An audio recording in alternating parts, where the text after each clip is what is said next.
that this might possibly be the last wrap up I'm doing in this office. We better make it good, so let's go. Hello friends, I'm Rosa, welcome to the channel. So today we are talking about all the books that I read in April. Finally actually on time with this one, recording it on the 1st. The last one was so late that I feel like it hasn't really been more than like 2.5 weeks between the two wrap-ups, but hopefully it's okay with you. I just was a little bit late with the last one, really on time with this one though. So I can't remember if I read 10 or 11 books last month. We're gonna figure it out during this one or during the video. If you want to check out any of the books though, I will be leaving links to them in the description box, and I'll also be putting chapters so that if there's a book you don't want to listen to me talk about, you can skip ahead onto the next one. There are timestamps in the description box as well where you can also find the links, so it's all like in one little spot. It actually takes up a lot of the description, so it's not a little spot, it's a big spot. It's fine anyway. And I think that's about it before we get started. So it's been a good reading month, just want to say. I did have like 10 days where I basically didn't have a lot of time to read, and I also didn't really stick to the TBR that I made or randomized at the end of, that would have been the end of March, simply because I realized that there were some arcs that I needed to catch up on, and then found out that the arc that I ended up reading wasn't really that funny.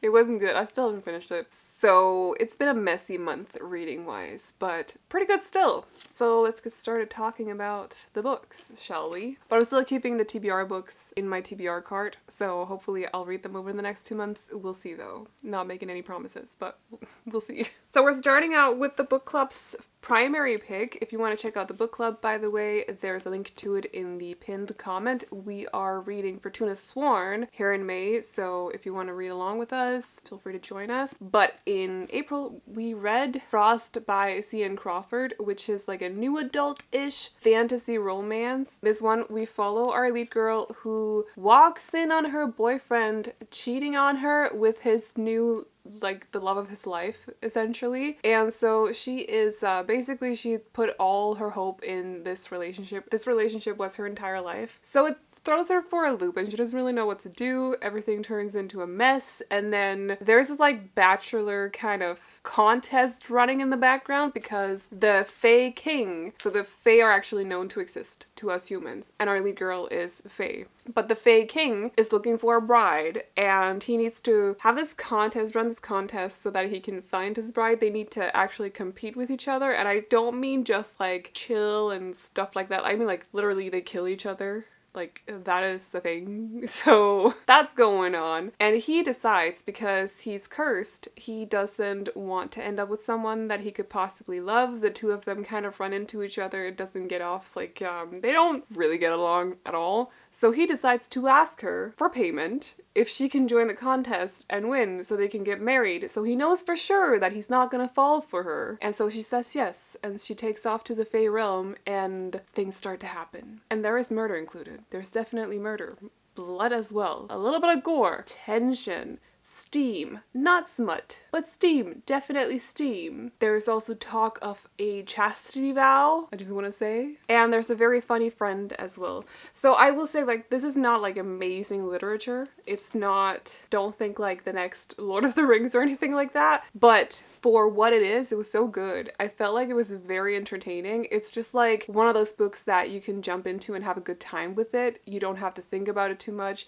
It's also very short, so you can read it in like one sitting very, very easily. It's a bit over 300 pages, and the pages are like not super text heavy either, so like it's a very, very fast read, and I had such a good time with it. I really liked the humor in this one. I thought it was great. I am a sucker for tension. There was also quite a lot of like plot points that kind of raises some questions. There's a bit of a question kind of looming over the story all the time. Who is our lead character's parents? And why is she the way that she is? Why is anyone, but especially her, like, why is she the way that she is? I thought the contest part of it was very fun as well, and now I'm really looking forward to going into Ambrosia. I just need to pull myself together and actually pick it up because I ordered it shortly after I started this one because I enjoyed it so much. So Ambrosia Ambrosia is a sequel to this one, just in case, because I did not say. I just kind of assumed that you'd know. But it's a lot of fun. It was a lot of fun. I can recommend if you're looking for like a fantasy romance that is steamy but not smutty, that has a lot of tension and a lot of humor. Just think like it's very, the language is very modern. So if you're looking for like Sarah J Maas writing, which is like this point in between, I feel, of modern and something that looks a little bit like less modern. I don't know what to call that, but hopefully you get what I mean. This is a good, like, this is very much very modern in the language, but I enjoyed it so much. So just don't think like big world building or very super complex characters or anything like that. It's just a good time. It's very bingeable and it's a good time. So that was the first book. The secondary pick was Sorcery of Thorns, but I'm currently missing 90 pages of it, I think, or 80. So I'll probably finish it tonight, and I'll include it in the next wrap-up that I do. Just haven't managed to finish it on time, so a little bit behind on that one, but I am reading it currently, just want to say. So, but we're also doing a read-along of The Plated Prisoner by Revan Kennedy over in the book club. If you want to join for the read-along, feel free to. It's so much fun. I do posts weekly with the parts, like I write about the part that we've read for the week, and we're currently on Glow, which we started last week. So we finished Gleam in April, which it's getting really good. Like, I will say again, like, don't think like amazing literature, but if you're looking for a fantasy romance that turns maybe like a little bit smutty, just like a little bit, because it's not, I wouldn't call this smutty, but there is smut in it. It's not smutty, just like a little bit. I would say heavy on the tension. Like, you can definitely slice it with a knife at this point. Not just in regards to the romance in this, but also in regards to the relationship between certain characters in this. Like, there's a lot going on. It's very heavy all of a sudden, you know? So, but in this series, not specifically this one, because this is the third one in the series, but in the series, we follow Auron, who is, I feel like I've talked about this for like the last 4 months by now. But it's also taken a while to read through the books, so like, bear with me. But in this series, we follow Auron, who is a golden girl. She's covered in gold, everything about her is gold, and she's known as King Midas's favored. Which means that King Midas is, so it's a King Midas retelling, I should probably have said. But King Midas is the king of one of the kingdoms, I can't remember what number, but one of the kingdoms. And he's known to have like an ability that basically he can touch things and they turn into gold, right? But for some reason he can't turn people into gold. It's only worked with Auron. And Auron has been going through a lot in her life. So she has been with Midas for a while now, and he's really managed somehow to make her feel safe. One of the ways that he does this, though, is to keep her locked in a cage inside of the castle that they live in. She's okay with that? Just, yeah. I'm personally not, but like, she is, so that's a thing. She feels treasured, she feels valuable, she feels protected being in this cage. And this is despite her not actually being allowed to make friends or talk to anyone. Like, she can't talk to her guards either, but she still feels safe inside this cage, and she loves King Midas so much. But then one day another king comes to the kingdom, and as a trade so that King Midas can use his other king's army to invade another kingdom, he offers up Auron for one night to this other king, who's disgusting, by the way. And so Auron is like, what the heck? Because she loves King Midas. She thought King Midas loved her as well. Why would he just trade her off for a night for this, like, to this disgusting king? Like, regardless if he's disgusting or not, like, you don't do that, right? Okay. And so because of this, her whole life is basically shook to the core. It's turned on its axis. Is that how you say that? I don't know. Maybe I'm making up sayings right now. That wouldn't surprise me. Turned upside down. She is shooketh. She doesn't know what's going on. And she starts to question basically everything in her life and whether or not she's actually safe and stuff. And things start to progress from there, and it's a whole lot different in this one. Like, there's a lot different. Like, it's the third one in the series, so I feel like we're a little bit past what happens in the first one. It does progress very slowly in the first two books, I will say. Definitely there was a little bit more going on in this one. I'm very excited to see how it's improved in the fourth one as well, because I feel like this definitely was a bit of a step up compared to the other two, especially the first one was a little bit rough actually. I still enjoyed it, very bingeable, but it did feel a little bit rough. So like, you really have to enjoy fantasy romance and be willing to put in the time to get to the good points in the series. But I'm invested by now. I really like Oren as a character. I also like the male lead a lot. Although I will say, and I don't how am I gonna say this? First of all, without YouTube kind of hating on me, but also without spoiling anything. But because I don't think I mentioned this in the book club, but the male lead does have a tendency to say a lot of words during stuff. Like, to the point where I'm like, how are you breathing, dude? Like, what the heck? I think I said at some point on the Discord that he was not working hard enough if he was able to talk that much. Like, hopefully you get what I mean. Okay. We're not getting into details too much, but like, I was both impressed, but also like, it was a bit too much. Like, a little bit too much. But it was fun. There's definitely a lot of tension in this one. A lot of pink points as well, because, you know, I'm a sucker for a good romance, apparently. Oh, that's a good moment in the book. Okay, anyway. So, yes, very much enjoyed this one. Again, not amazing literature, but like, if you want tension and you're willing to invest the time into a series, that'll pay off a little bit. I feel like this is a good one, but also just be aware that it's kind of trigger heavy at times, and there are certain situations that Oren is put in that makes you feel very uncomfortable. Oh my gosh, there was a moment in this one where I was like, oh no, like, ugh, I hated it so much, made me so uncomfortable, but I still very much enjoyed it. So then yesterday I finished volume 2. Well, this is technically volume 3 and 4 of Death Note, but it's the black edition, so they just call it 2, but technically volume 3 and 4. And this is manga, just so you know. I feel like it's marketed or tagged as horror, but I would say there's a mystery to it as well, a bit of a thriller at times.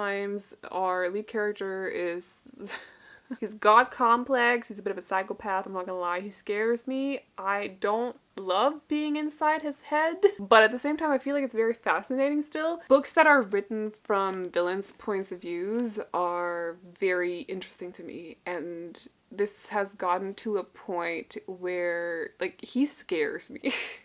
The character. Not like in a, I can't continue reading because I'm scared, but more like his thoughts just, like, they're so thought out, and he so does not care. Like, he just does not care, but he cares a lot about himself because, you know, he does have a god complex. He cares a lot about himself and his mission, and it's gotten to a scary point, I will say. I kind of want to start watching the anime, but I need to find it somewhere first. I don't know where I'd be able to find it, so if you're Danish and you know, let me know, because I don't know. But anyway, in these books though, we follow Light, who is a grade A student, top of the class in his region or something in Japan. So he's like the best of the best when it comes to school. And one day he comes across a notebook that's fallen to the floor, the ground outside, and he picks it up and turns out that it is a death note. Death notes are notebooks that are owned by, I think they call them death gods, but Shinigami, right? Shinigami, right?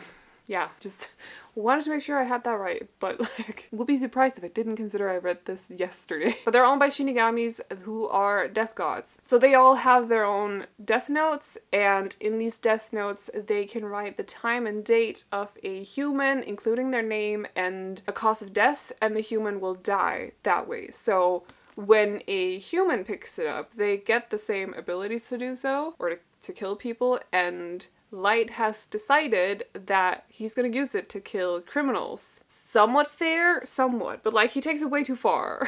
I'm not for the death penalty, I just want to say, but like, I get it in some situations, but like, he takes it way too far. I understand his mission, but at the same time, like, you gotta chill a little bit, dude. Just like, calm down, you know? Like, just calm down. So it's basically about him growing this god complex because he suddenly has this death note in his hands, and it's about seeing how a human kind of evolves when they have this power, because it is a bit of a superpower, although I was a bit of a psycho superpower, and it's about him also avoiding being caught by the police because there's an investigation team on his butt all the time. And there's also this like other dude who comes in and he's basically like Light, but like he's super smart as well, but he's working with the police, and there are other characters coming in, and there's a lot of suspense at times as well, and you really read from Light's point of view, like in his head, but you also read from the other dude's point of view in his head, and there's family as well, and there's a lot of stuff. So a lot of stuff is very interesting. But Light at this point is really starting to scare me. Like, I don't know. He just gets worse and worse. I'm like, at what point do you say stop? At what point do you just step back and think and just stop? Like, I don't know. So, if you know where to find, I think I give this 4 stars. I liked it a little bit less than the first volume, but still very enjoyable, still very suspenseful. So, if you know, as a Dane, where I can watch this, let me know, because I would like to watch at least the first, so it covers the first couple of volumes. That would be pretty cool. Oh, and that's he has an R-Y-U-K, like I have no idea how to pronounce that. Rook? I don't know Japanese, okay? But he loves apples, so that's a thing. Then I got this, which was the next one, which was one of the books that I found my bookmark. Go figure, it was in the book. Anyway, I was like, I've been looking for that. So, but this was one of the books that I needed to read in 2023, so one of the 23 books. I'm pretty sure it's on the list, but I could be wrong. But I think it is. So I read Shatter Me by Tahira Mafi, which is a YA science fiction, dystopian with some romance, and I think we're supposedly following a superhero, I think. I think she's supposed to be a superhero. But we follow Juliet, who has been in this like cell for almost a year at the time that we start this book. She's in a cell. She doesn't have contact with anyone. She's just in there alone, and this is because she has powers that unfortunately has caused an accident at some point in her life, and so she's been taken off to the cell so that she can't hurt anyone, and also because she's a part of some kind of experiment. And then one day, this guy enters her cell, and they have to work together, and then stuff starts to happen. Work together, live together, kind of, talk as well, and she's like, you can't touch me because if you touch her, you die. I can't really explain why. I don't want to either, because spoilers, and I feel like it's okay, just know, like, don't touch her. Think like Rogue from X-Men. Like, you cannot touch her, okay? I think actually that's all I'm gonna say. Okay, so I will say for this one, why does everyone love Warner? Like, I don't get it. And yes, I did read the novella because it's included in this book. I still don't get it. Like, I don't know. I'm hoping it gets better in the next one. I still want to read it. It was very easy to read. It was a very fast read. I'm not super impressed, just want to say, but I'm not like hating on it either. I was still entertained. I just feel like I had some questions throughout the entire book. Like, why are people loving Aaron or Warner or whatever? Why? Why? Like, I don't know. Maybe I'm just not seeing it. I don't get it, not fully. So, but that was entertaining. So that was like hanging above my head the whole time. Like, why? I don't get it. I still don't. Just want to say, like, I still don't. But as for Juliet though, yeah, I don't know. I think she can grow on me, but she's a bit like, it's actually kind of nice to see her evolve throughout the book, I will say. There's also this funny thing with this book. I'm looking at it because I need to find a page where you can kind of see what I mean. Okay, so in this book, we have this like, some of the lines are crossed, and that's on purpose. It gets less and less crossed, or fewer lines are crossed throughout the book because there is an evolution, if you will. Like, she does evolve, she does change throughout the book, which is nice to see, but it was also kind of funky, kind of funny seeing these like crossed out pages. So also because she has a notebook that she writes in now and then in the book, so you get to like, you have an insight into what's happened in the past before the book starts, and also what's just going on in her head aside from what we read in the book, or like aside from what she thinks throughout the story. You know what I mean? Okay, maybe you don't, it's fine. I suck at explaining, so that's fully on me. But yeah, that was cool. But I will say, like, as for story-wise, not much happened, and I'm very confused about the Warner story thing. Not the Warner story. The Warner thing. Like, I don't get it. Maybe I will after I read. I can't remember what the sequel is called, because they're all called, like, something me. Unravel me? Mystify me. Yeah. No, I'm kidding. I can't remember what it's called, but the next one, which I will read at some point. It's just funny because I mentioned, what was it? I mentioned either here on the channel or over on Goodreads that I didn't really enjoy it, and I don't get the Warner thing. And someone replied, "You'll get it if you read the novella," and I'm like, I still don't get it. But that's fine. We all have different preferences and stuff, so maybe I just need a little bit more of an insight into his head to fully get it. You know what I mean? So, and then I have this book that I can finally actually talk about because I started it in February and it just took me the longest time to read it. Not because I didn't enjoy it, but because I've been sick, sleeping issues, busy. Like I have not been able to like sit down and actually fully focus on it and being able to focus on it. So, because it's not just a question of wanting to, but I've just felt so like not in the right headspace to read it. But I finally finished it in April. So actually on the 1st of April, I think. The Adventures of Amina Al-Sirafi by Shannon Chakraborty, which I loved. Like, I loved it so much. I love Amina as a character, and there was so much action in this. For some reason, headspace-wise, I just wasn't able to, like, fully focus on the words for some reason. Like, I don't get it. It's felt very weird. But you know when you're, like, busy and thinking about something, or you're sick and you're not feeling well, you haven't slept well, you just need something that's, like, super easy to read, that you don't have to think about too much, and you don't have to think about what these specific words could mean, and, like, you just need something very easy, like a rom-com or something. I've very much been in that headspace for a while, so like on and off throughout the different months, the 2 months. So it's been difficult to read this, but when I have read it, I've enjoyed it so much. In this one, we follow Amina, who is the captain of a pirate ship. She's a woman though, and people know that like women on pirate ships or women on ships in general means unlucky. That's not what it's called. Misfortune, is that what you would call it? It's like having a curse on board, essentially. Very misogynist. Anyway, so Amina knows that as a woman, she has to prove herself a little bit more than the others, and she takes the task upon herself and does a freaking good job at it. She's very well respected as a captain, has made a bit of a name for herself, but she has also retired because she has decided to settle down as a mother with her daughter and just wants to live life with her, wants to be safe so she can actually be there to see her daughter grow up, you know? But then one day she is contacted by one of her former crewmates' mother because she wants her to find her granddaughter who's gone missing. So the former crewmate's daughter has gone missing. And Amina is at first like, I don't want to do this. But then essentially an ultimatum was given and Amina finds that she doesn't really have a choice. So she sets out on this mission to find the daughter / granddaughter. And then it turns out that things are not as easy as she was told they were gonna be. It's not that simple finding this girl. And there's a dude with magical powers. There are creatures in the water. There's a very dangerous island and a whole lot of issues, and she has to also find her crewmates first and bring them together and stuff, and it's a whole thing. It's a whole thing. There's a lot going on. Very funny. I love the crew. They each have like their own personalities and focuses and like characters. They're just like individually different, which is nice to see. They have nice chemistry. There's some banter in there as well. Funny personalities. Like I mentioned, Amina is super cool. I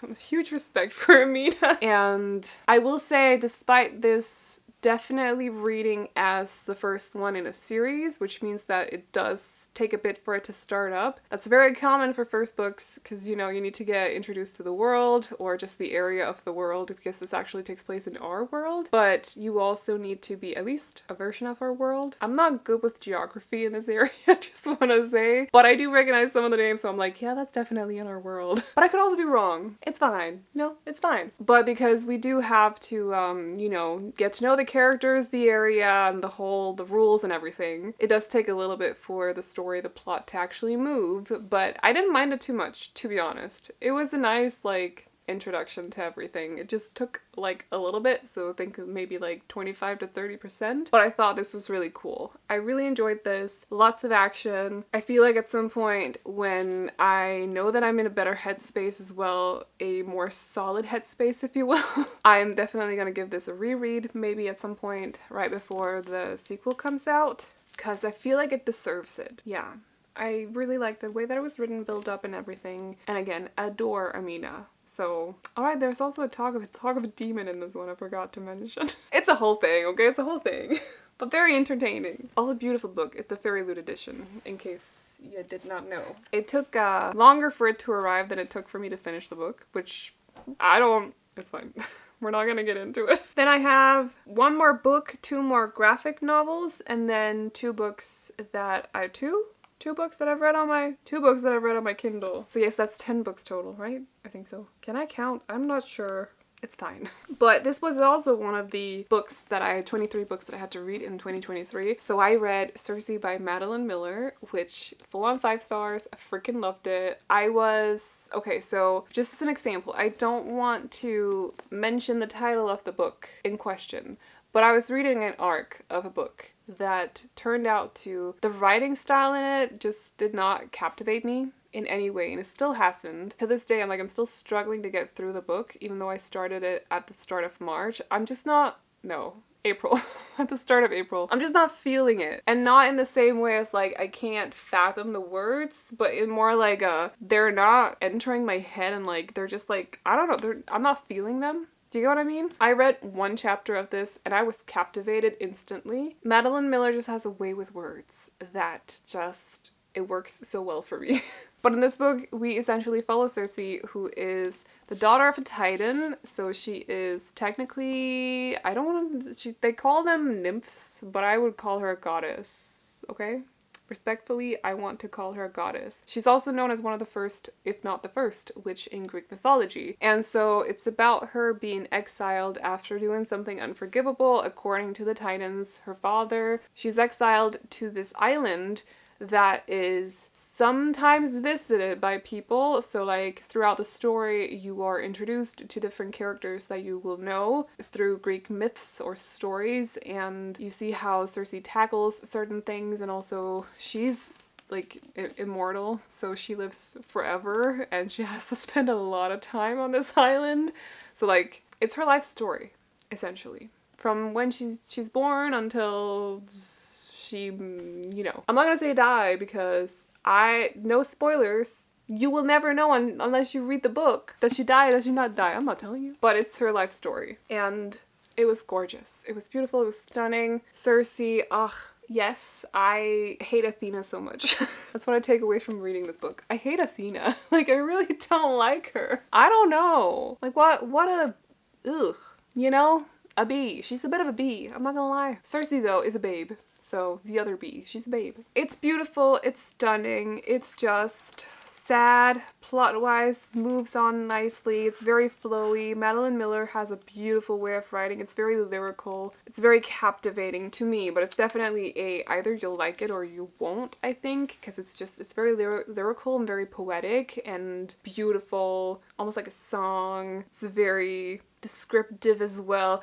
I don't know, and I swear this is not because I'm comparing it to the other read that or the other book that I was reading at the same time, but it's a class on its own. I don't get it. Anyway, so yeah, I enjoyed this so much. Love Circe as a character as well, even though she's definitely got points to her personality that you can hate. There are some things she does that's kind of questionable, but at the same time, also, I would fully agree with other things because you gotta defend yourself and stuff. Like, she's definitely a strong female character who knows that she has to defend herself and stuff, and she's willing to just do what it takes. Not saying that makes you a strong female character, or a strong woman, just want to say, but like Circe definitely is, I feel. That's my take from it. I feel like it's a story that I needed to read, essentially. I almost said write, but I can't write. I can barely talk. So it's made me really want to read more Greek mythology as well. So I'm very excited to read Ariadne? Yes, Ariadne. Sometime here in May or maybe possibly in June. So also because she's mentioned in the book. So like, I'm like not fully in my Greek mythology era, but like I got a toe in. You know what I mean? Like I'm just dipping a toe into it. So yeah. It's 2 out of 2 for Madeline Miller. I gave Song of Achilles 5 stars as well, so like I am obviously a fangirl. It's fine, I don't mind being a fangirl. But yeah, I can't really put any flaws on it or like point out any flaws in it because I just enjoyed it so much from start to finish. I was so captivated. So yeah. Then we got my 2 graphic novels that I read. I finally finished Saga Volume 1, and I love this so much. This was so funny. So in this one, we follow these 3 characters. These are together, and they have a newborn baby when the book starts, or the, would you call it? I'm gonna call it a book, because yes, you can't miss this book. When this book starts, they literally have a baby on the first page. Like, she is literally pushing it out on the first page. So that's a thing. The thing about these two is that, okay, so this is adult. It takes place in space. There's a war between different people from different planets. And these two are from opposing factions. I'm gonna call them factions, or opposing people. They're not supposed to be together because of this. They're very much supposed to be villains, or not villains, enemies. But somehow they've ended up together, and they now have a baby. And so they're on the run from literally everyone. Like, everyone's trying to catch them because they're not supposed to be together and they're not supposed to have this baby. There's a whole thing going on with that, but essentially it's about them being on the run and also bringing up their daughter. It's basically told from, like, her point of view a bit, but you also, like, there are a few notes from her point of view throughout the story, so it's definitely in the past, but you also visit other characters throughout the book, so it's not just, we don't just follow these three, we follow like some of their enemies as well, so like it's not just following them. Yeah, it was so funny. I was so entertained. Can you just, thank you. So entertained, so ready to go into volume 2. I just wanted to talk about this one before doing so, and I'm very much looking forward to it. That's all I gotta say, I think. Just very, very, very entertaining. And it's like non-stop action as well. Some of the characters, a little bit disgusting, a little bit gory at times as well, just want to say, like, if blood is not your thing, maybe don't. And there is a little bit of nudity as well, that's a thing. So if that's not your thing either, like, we literally have a girl who's cut in half with her stuff hanging out. So like, a little bit of gore, just like a tiny bit. So if that's not your thing, that's super annoying. Oh, are you falling? You can't see it because the light is like blinding it, but I don't have anywhere else to put it, so we're gonna deal, I think. It's gonna fall down, isn't it? It's fine. I have also read this, but it can't really fit on any of my shelves, so once I show it to you, I'm gonna have to just put it down on the floor again. But I also read and bought, actually, I bought this the same day that I read it, I think. But this is Batman The Killing Joke by Alan Moore, and the artist is Brian Bolland. But this is an iconic Batman graphic novel, which if you've watched the Dark Knight, the second the second movie in the Christopher Nolan Batman trilogy, the chemistry between Batman and the Joker in that movie is basically taken from this novel. It very much has the same, like, we'll end up killing each other sort of vibe to it. And this is incredibly dark as well. That was like very, very dark. It has like, it's just an eerie feeling all the time. Like, Joker is so fascinating. So I actually read a comment, I think it was on Facebook, which probably says enough about what the comment was about, but someone was like, this is the problem with villains these days. They're too interesting. As if that's a bad thing. It's not, because I find the Joker very interesting, but I don't in any way relate to him whatsoever or agree with what he's doing. There's nothing wrong with writing interesting villain characters. Nothing wrong with it. It doesn't cause issues in society. It just makes entertainment more entertaining. Anyway, it's just that when I read that comment, the first villain that I thought about was the Joker. He's definitely, for me, my favorite Batman villain. And I will say The Dark Knight is also like one of my top 3 favorite movies of all time. Call me cliche, I don't care. I think it's amazing. So I was I didn't know that the movie was inspired by this before I went into it. And then at some point I got that feeling. I was just like, wait, this feels like The Dark Knight. And I got so happy because I've been looking for, I really wanted that feeling, you know? So it's essentially just Batman and the Joker. The Joker has escaped from the asylum, and he's taken Commissioner Gordon somewhere, and Batman has to find him, and it's basically like the Joker tormenting everyone and Batman trying to catch him. That sounds very simple. It's also like 50 pages, just want to say, but it was amazing. I loved it so much. I thought it was so good. I will say though, it raises some questions and it has a very open ending. It literally ends on a joke and you're like, what the heck, this is not funny. And then you think about it a little bit and you're like, wait, what? Very interesting. I can't say exactly obviously what the joke is because I would be spoiling stuff, but very interesting. And I'm trying to find a page that is not too graphic for me to be able to show it on YouTube, so give me a moment. Nope, I can't show that one. Okay, but the style is like, so this is colorized. The original wasn't, but the artist went back for the deluxe edition and actually colored it. So he put a lot of thought into what should be colored what in this novel as well. There's a foreword, is that what you call it? Oh, it's not even by him, but he talks about the thought process behind coloring it and stuff. Can I show this page?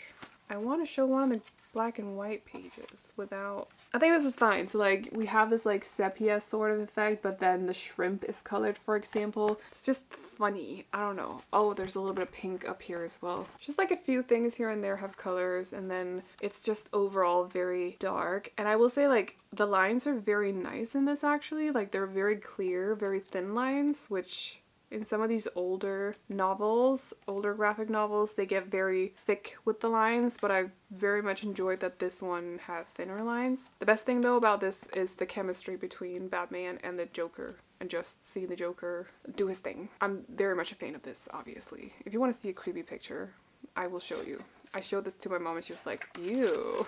But like this is literally the start page. So I think that sets the tone, right? Yeah, that sets the tone. I can't remember when this came out, but I believe that it was the 80s. 1988. Yeah. So this one, along with Watchmen and also The Dark Knight Returns, which is also a Batman novel, a Batman graphic novel, has basically started this wave of darker themed superhero graphic novels, comic books. So I talked about this when I read Watchmen, and it was included in a wrap up, but it's just, I very much enjoy the darker vibe for superhero novels or just graphic novels. I just enjoy it. I think superheroes very quickly become a little bit, like, I don't know, a little bit too funny somehow. Trust me, I love Marvel, but I just enjoy the darker vibe for it. It makes everything a little bit more human for some reason and a little bit scarier, and I just really like that mixed with it. So this was definitely right up my alley. And such big The Dark Knight vibes, but that makes sense because, like I mentioned, The Dark Knight was also inspired by this. I'm gonna put it here. I feel like I just said a whole lot of words, but I'm not sure that it actually made sense because in my head I was just remembering the story at the same time. Oh, I've run out of books. I was like, where are they? Hello? So I have two more. We're starting out with, don't I? Yeah. We're starting out with a monster romance that I read because the Gargoyle's Captive by Katie Robert came out, and I read the first two in this series of monster romance novels that she's done, which has been, what's it called? The Dragon's Bride and the Kraken's Sacrifice. I enjoyed The Dragon's Bride. I didn't enjoy The Kraken's Sacrifice. The Gargoyle's Captive is sort of in the middle of the two, I would say. There was a very unhealthy chemistry, a very unhealthy relationship between the two lead characters in The Kraken's Sacrifice, I feel. So I was a little bit hesitant to go into this one because I didn't want to see the same kind of chemistry. But fortunately, I don't feel like it was that bad in this one. If I remember correctly, I don't actually think that their vibe was toxic. I feel like they're very much, I read this in a day, like it went in and then out, you know? But I feel like they were on the same level, you know what I mean? But this book is about, just like the others, it's about a woman who's ended up in this realm. She's taken by a demon after making a deal with him to sell 7 years of her life in exchange for, I don't know, safety or whatever, but she's here in the monster world after making a deal. And so her alongside 4 other women are basically traded off to these leaders of the different kingdoms for 7 years, and they have to stay there, and basically it's in their contract that they have to be open to being seduced and to possibly having babies with these different monsters. I know it sounds ridiculous, but like it's funny. It's definitely for entertainment, just want to say. And so it starts out with the different leaders basically picking from these 5 women and taking them to their kingdoms. And so in this one we follow the Kraken and also this woman who, what is it she is? She's from a family of monster hunters actually, but she's alone. Everyone she knows, her entire family has been killed. The same goes for the Kraken, by the way. Like everyone he knows, they're gone. So they kind of like, they're on the same you know, because of this. Oh, and there was this interesting ability that they have, which if you have read, I think it's The Demon's Bargain, which is also by Katie Robert, but I think the same ability was mentioned in that one. Yes, because I forgot their name. Amunu?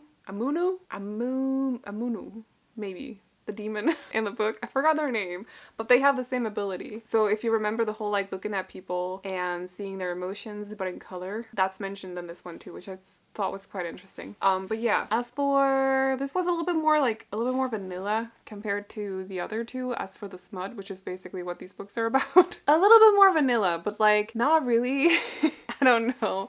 We're playing with some dominance in this one. Just want to say, so like if that's your thing, but with a kraken, I don't know, feel free to look into it. I just wanted to stay updated on the series because I thought, first of all, I'm trying to explore smut. Yes. But also, just out of curiosity, and in general, I think Katie Robert is a funny author. Just not the Gargoyles, or the Kraken Sacrifice. He's not a Kraken, the Gargoyle. That word does not feel natural for me to say, just, I'm having issues with it. But I also can't remember his name, so that sucks. But, yeah, there's some dominance play in this one, but as for, like, anatomy, we're a little bit more vanilla compared to the other two, which I feel is actually a nice change of pace, like no tentacles, which I appreciate because I was not into the tentacles thing. I can't talk about this.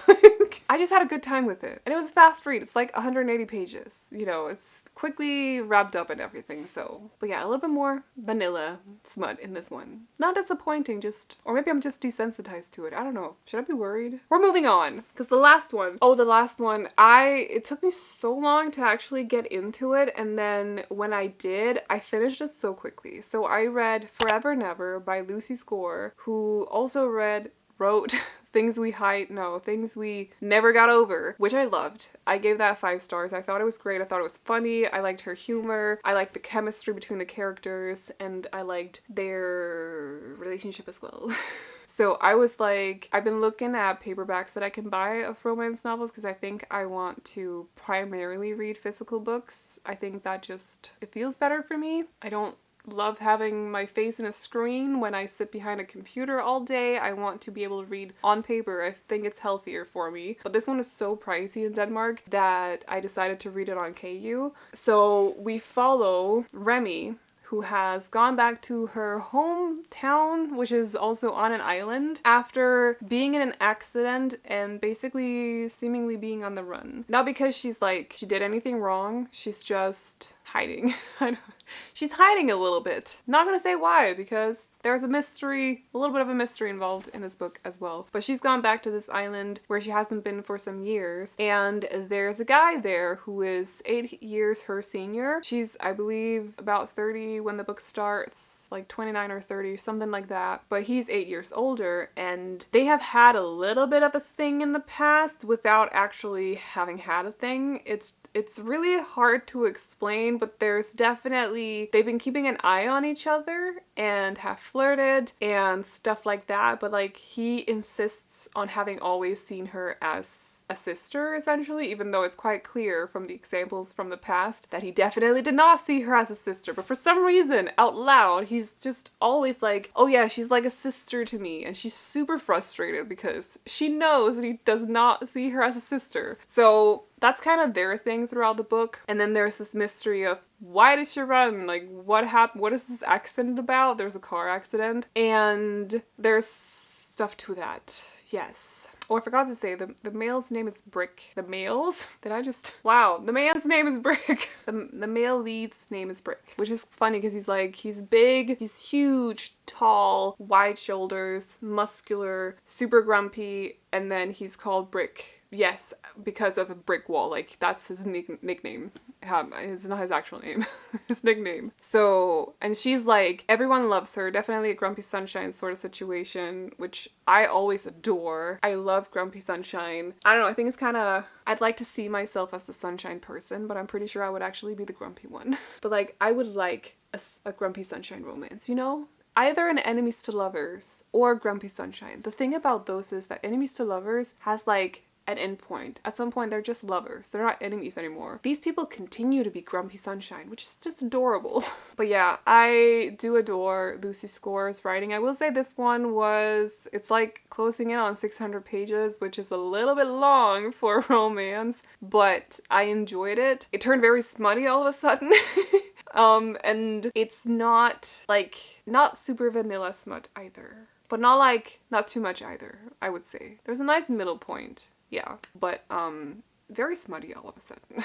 Just want to say. But then when it gets smutty, they focus a lot more on the mystery and the whole situation with Remy, what happened before she ran off to the island, and a lot of flashbacks throughout it as well, but I really enjoyed it. I felt like I needed a romance as well when I read it, so I was happy that it was one that was enjoyable like that. Although I thought that it was going to be a slow burn because it is so long, I was like a little bit scared, but no, not a slow burn. So also very nice seeing Brick slowly just coming to terms with things, you know? He's very set in his ways, like a brick wall. I get it. Yeah, I get it. But anyways, if you're looking for an adult contemporary romance that is a bit on the longer side with a lot of smut in it all of a sudden, I would actually recommend that one. I enjoyed it. Not as much as Things We Never Got Over though, so we'll say that, but still enjoyed it. So I feel like I've ranted for way too long. So I hope you enjoyed this wrap up. I really need to start taking notes. I say that every video. Every wrap up I say I should start taking notes so that I don't just sit here and rant, but at the same time I enjoy the ranting. So like, I don't know. Maybe I'll continue doing this.